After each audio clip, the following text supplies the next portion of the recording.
E o que eles perceberam? Que exatamente 4 aspectos ou 4 dimensões eram estritamente fundamentais. Dimensão biológica, dimensão social, dimensão psicológica e dimensão espiritual.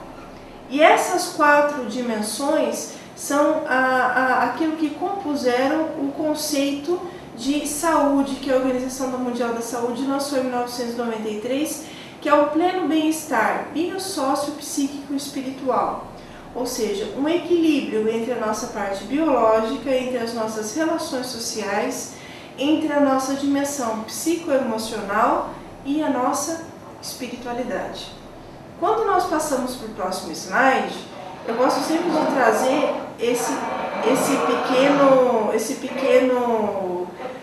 essa pequena imagem do equilíbrio entre a razão e a emoção. Várias pessoas sempre, é nítido desde a década de 50 trazendo a dimensão entre o equilíbrio entre a razão e a emoção.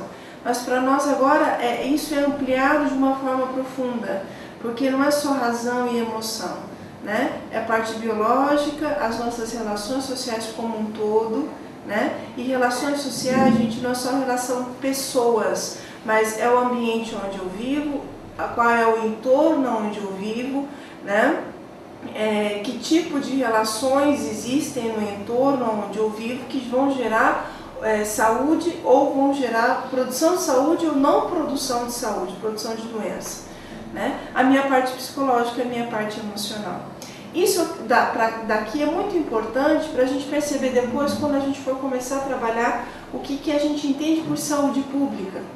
Porque quando nós falamos em saúde pública, nós não estamos falando somente em atendimento de saúde biológica.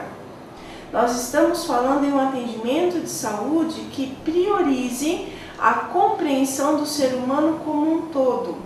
E isso que nós não encontramos hoje no país, e é isso que nós não conseguimos focar dentro do atendimento de saúde que nós temos. Eu gosto muito dessa imagem, Brasil, um país para todos, governo federal, Eu gosto muito disso porque nem sempre a gente consegue elencar a dimensão de um país para todos. Eu comentava com o Álvaro hoje pela manhã que a província de vocês é uma província ampla, com diferentes culturas, com diferentes realidades, e isso já faz com que a gente tenha, fora a riqueza que isso tudo traz, as dificuldades culturais que isso tudo traz também. E o Brasil é um país estritamente grande, com diferentes riquezas culturais, e como é que nós trabalhamos essas diferentes riquezas culturais na aplicação com a saúde. Então, quando nós falamos em saúde pública, clica para mim, Álvaro, nós estamos falando nisso daqui. A saúde pública é a arte, a ciência de prevenir a doença, prolongar a vida, promover a saúde, a eficiência física e mental, mediante o esforço organizado da comunidade. Então, a arte e a ciência de prevenir a doença, de prolongar a vida, promover a saúde, eficiência física e mental, mediante o esforço organizado da comunidade. Ela não é um esforço pessoal, não é um esforço familiar, mas é um esforço que a comunidade faz, é uma estrutura comunitária, é uma estrutura social que promove a prevenção de doenças, o prolongamento da vida e a promoção de saúde.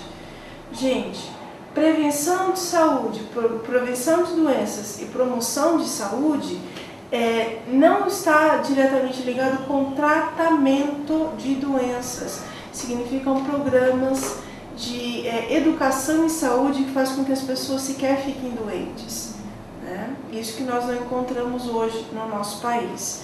Depois, um prolongamento da vida. Apesar de nós sermos um país que está se tornando idoso, que as pessoas estão vivendo mais, elas não estão necessariamente vivendo com qualidade de vida. Então, qual é o prolongamento da vida com qualidade que nós temos? E esse esforço organizado se dá por meio do quê? De saneamento básico, controle de infecções, educação dos indivíduos nos princípios de higiene pessoal, organização dos serviços médicos de enfermagem para diagnóstico precoce, e pronto tratamento das doenças e o desenvolvimento de uma estrutura social que assegure a cada indivíduo na sociedade um padrão de vida adequado à manutenção da sua saúde. Isso é a definição clássica que você encontra em qualquer livro que aborde teoricamente saúde pública, definição de saúde pública. Então, quando nós falamos em saúde pública, nós estamos falando eminentemente em uma organização social que faça a promoção, a prevenção de doenças e o tratamento de doenças por meio de educação, de condições sociais que vão desde condições sanitárias até boa alimentação, educação para a higiene, né? E, por fim, se nada disso funcionar, tratamento de saúde. Então, isso tudo é o composto saúde pública. Então, se você me perguntar, Vanessa, quer dizer que se a gente não tem hoje saneamento básico, esgoto ou água encanada tratada em determinada comunidade, eles não estão tendo condições de saúde básicas, isso é um problema de saúde coletiva? É um problema de saúde coletiva, né? Então é nesses pontos que a campanha da fraternidade vem pegar. Ela vem trabalhar exatamente com questões de saúde que não estão relacionadas só e necessariamente com questões hospitalares ou com questões de atendimento, mas com essas questões do entorno também. Porque se saúde é um bem-estar biosócio, psíquico e espiritual, eu tenho que pensar a parte do biológico, né? Eu tenho que pensar a parte do social também. Se eu não conseguir pensar essas duas dimensões, a gente não consegue trabalhar as demais. Nesse sentido, eu gosto sempre de trazer, passa para mim, Álvaro, o artigo da Constituição Federal 196, que fala sobre que a saúde é direito de todos e dever do Estado, garantido mediante políticas sociais e econômicas que visem a redução de riscos de doenças e outros agravos e ao acesso universal e igualitário às ações e serviços para sua promoção, proteção e recuperação. Isso é o ideal que foi projetado no ano de 1988, que a saúde é direito de todos e dever do Estado, né? Portanto, no nosso país, ao contrário de muitos outros países que agora estão começando a fazer um pouco uma reforma sanitária, como os Estados Unidos, que no ano passado o Barack Obama passou por um processo bem complicado no seu país por querer trabalhar acesso à saúde a pessoas de baixa renda, o nosso país tem sim acesso e garante constitucionalmente esse acesso a pessoas que não têm condições financeiras de pagar o seu tratamento de saúde. Pode passar para mim, Álvaro. Em 1990 é criado o Sistema Único de Saúde. O Sistema Único de Saúde, ao contrário do que muita gente pensa, ele não foi criado simplesmente para reger e administrar a máquina pública no que diz respeito ao tratamento de saúde, mas também para trabalhar com as questões sanitárias anteriores, saneamento básico, educação e saúde, campanhas de promoção e prevenção. No seu artigo 5º, ele tem 3 pontos que para nós são bem elucidativos. Número 1. A identificação e divulgação dos fatores condicionantes e determinantes de saúde.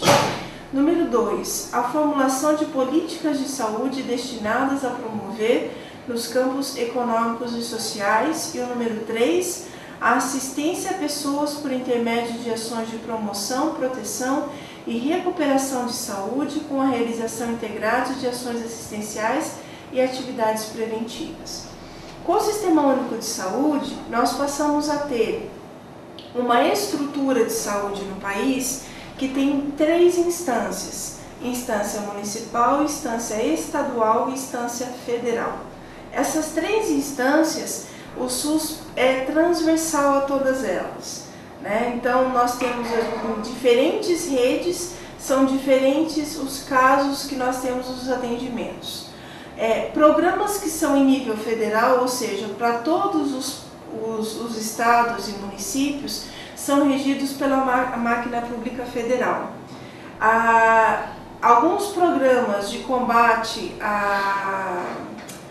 de prevenção e de combate a epidemias, E alguns hospitais que são estaduais são regidos pela máquina estadual. E a maioria das unidades básicas de saúde e toda a rede básica de assistência à saúde e a maioria dos hospitais hoje é regido pelas secretarias municipais de saúde dos nossos municípios. Né? Passa para mim, Álvaro. Bem, quais são os 3 princípios do SUS? A universalidade, a integralidade e a equidade. Todos têm acesso, é um sistema que perpassa todo o país, e a equidade no sentido de que os locais que têm menos estrutura vão ganhar mais investimentos. Os locais que têm mais estrutura vão ganhar menos investimentos. Pois bem, pode passar. Só que a realidade que nós encontramos hoje, não sei se alguns dos senhores são usuários do Sistema Único de Saúde, é um pouco essa daqui, né? Nós temos filas imensas em que as pessoas não conseguem ser atendidos em tempo hábil. Hoje, uma consulta especializada num ambulatório de SUS, dependendo da região do país aonde ela esteja, ela demora no mínimo 4 meses. Né? No mínimo, dependendo da região do país onde a pessoa esteja. Se são regiões mais remotas, ela pode demorar muito mais que isso, porque talvez nem tenha especialista na área naquela região. Né? A questão de acesso é muito complicada, então as pessoas não têm essa dimensão.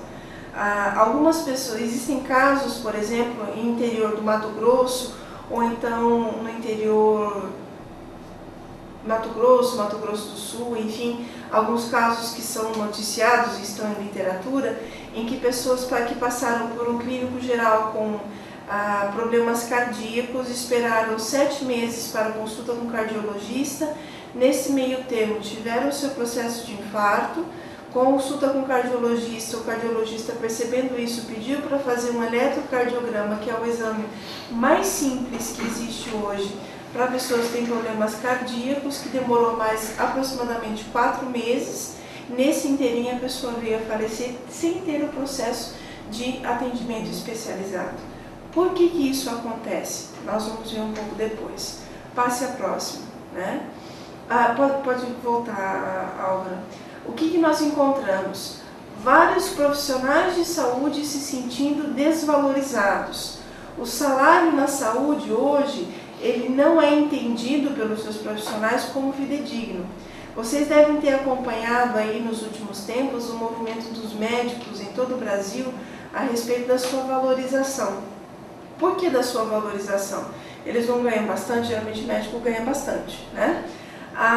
O Sistema Único de Saúde estava pagando por consulta para o Sistema Único de Saúde cerca de R$13. Mas o problema não são só os valores que eles pagavam por consulta, é o tempo médio que eles exigiam por consulta para cada profissional. Um tempo que não necessariamente esse profissional conseguia sequer fazer a anamnese do seu paciente. Então, no período de 4 horas, ele era obrigado a atender por volta de 40 pacientes. Né? Então, isso, nas minhas contas de matemática, daria por volta de 6 pacientes por hora, se fosse 10 minutos, né? Isso aí é um tempo muito longo, né? Então ele sequer conseguia atender direito o paciente. Então, esse é o tipo de luta que os profissionais de saúde fazem, por melhores condições de trabalho, por melhores estruturas na saúde pública também, né? Por melhores salários e também por uma jornada de trabalho não tão grande. Hoje, o salário médio de um auxiliar de enfermagem no Brasil todo é por volta de R$600 bruto. Essa pessoa, para conseguir sobreviver, ela precisa ter 2 ou 3 empregos de 6 horas diárias.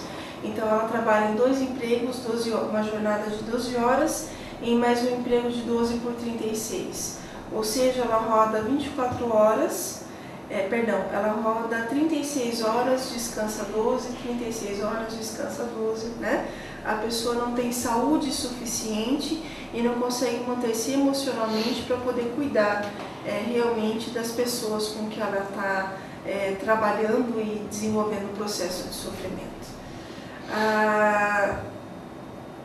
aí é só, né, mais uma provocação, passa mais um, por favor, né? Isso daqui é quase que uma brincadeira, né? Mas algumas pessoas fazem de tudo para poder burlar né, a parte do sistema único. Nós temos uma das nossas unidades, eu vou apresentar um pouco mais no final, um hospital que é porta aberta, né? E nós temos pessoas que, para serem atendidas de outros problemas, né, fora de alguns acidentes, para que elas possam ser atendidas no PS, serem inseridas na nossa unidade hospitalar e acabam sendo atendidas do problema de saúde que realmente elas têm. Né? Mais uma provocação simples, pode passar, por favor, Álvaro. Né?